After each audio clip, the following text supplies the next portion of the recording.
Guys, আমরা এখন মিটিংয়ে আসছি শোভরাজ হোটেলে। এই হোটেলের দৃশ্য, অনেকগুলো ভাই আসছে। তো এই হোটেলে আমরা এখন আছি। এই ভাইগুলো খালি সবসময় পিছনে থাকে, কি যে হয়েছে। এই আমরা এখন হোটেলে প্রবেশ করতেছি, কি হবে কি না জানি না, তবে দেখেন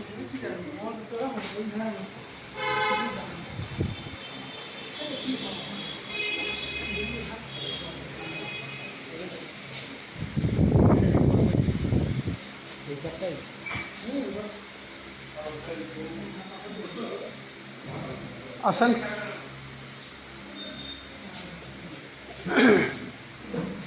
এই দেখেন আমরা এখন শোভরাজ হোটেলে। সামনে বসো।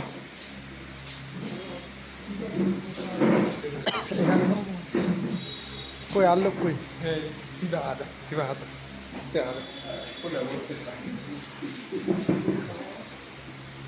অনেকগুলো ছেলে পেলে আসছে শোভরাজ হোটেল।